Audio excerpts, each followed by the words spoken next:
Mga isuon, sumala pa sa gitudlo sa mga church fathers o sa ato ang Catechism of the Catholic Church, ang atong Ginoong Kristo tao o matuod nga Dios. Sa Ebanghelyo karong adlaw, gi-emphasize niya ang iyang human side, ang iyang pagkatawhanon nga aspito din sa pagkakita niya sa daghan kaayong mga tao nga nagkonsisok, nga nagpaabot kaniya, naluoy siya. Tungod sa iyang kaluoy, iyang gipang-ayo ang mga masakiton, unya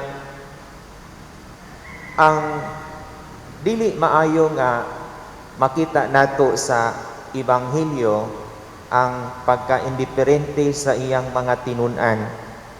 Kay ngano man, pagkahapon mintras si Jesus nabisi sa pagpangayo sa mga masakiton o pagpanudlo, giduol man siya o giingnan siya nga hapon na kaayo ug awaaw kini dapita. Papaulia sila aron makakita sila og pagkaon para kanila.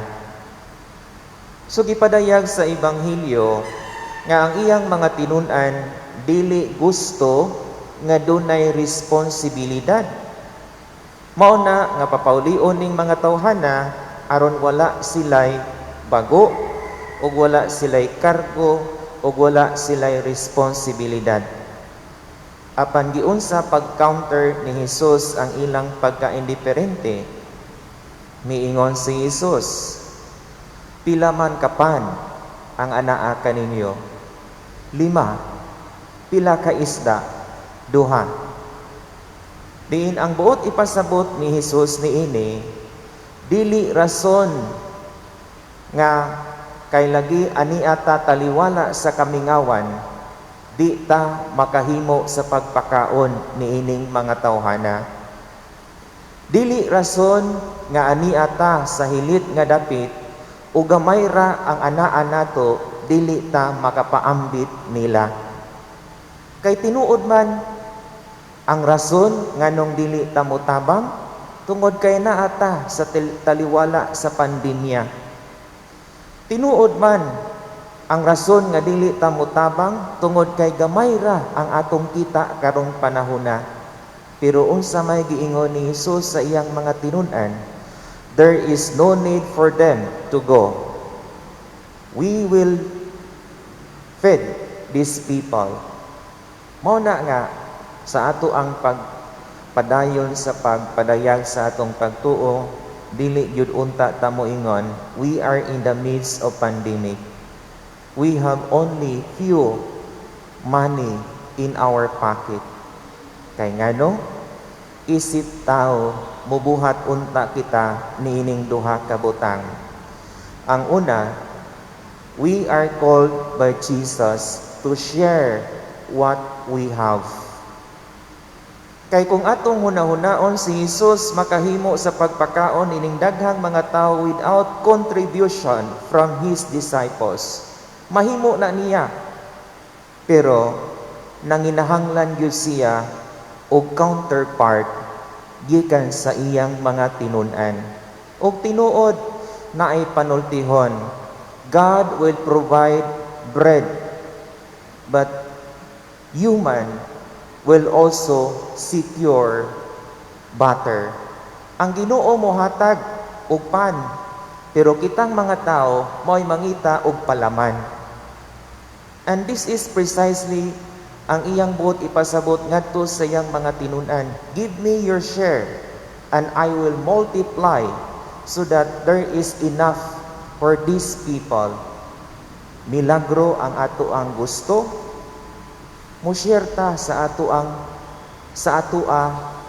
bisan gamay. Kay gikan sa gamay mahimong daghan. Ikaduha nga iyang buot ipasabot sa gospel nga iyahang gipangita nga rika nato, surrender everything that you have into the hands of Jesus. Mo na nga miingon siya sa iyang mga tinun-an, sumala pa sa Ebanghelyo karon, dad-angari. So sa ato pa, ihatag ang tanan ngadto kaniya. Wa man sa moingon ambi ang upat, ibilin ang usa. Wa man sa moingon nga ambi ang usa ka isda, ibilin ang usa. Dad-angari, pasabot tanan. O gihatag ang tanan ngadto sa mga kamot ni Hesus. Kini bang pulong nga sa Ebanghelyo karon, dad-angari. Dako ni siya og implication sa atong kinabuhi. Yes, we have problem. Kung atong dad-on ang problema ngadto kang Hesus, tagaan niyag solusyon. Yes, we are sinners. Kung dad-on nato ang atong sala ngadto kang Hesus, iyang pasayloon. Yes, naguol kita. Pero kung atong dad-on ang atong kaguol ngadto kang Hesus, iyatang hupayon. Yes, there is uncertainty. Walay kasiguruan ang atong kahintang niining panahona.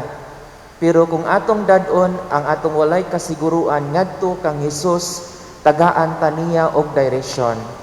And this is encouraging for all of us. Labi na karong panahona, dad-on nato ang tanan nato nga mga problema, mga yangungo ngadto kang Hesus.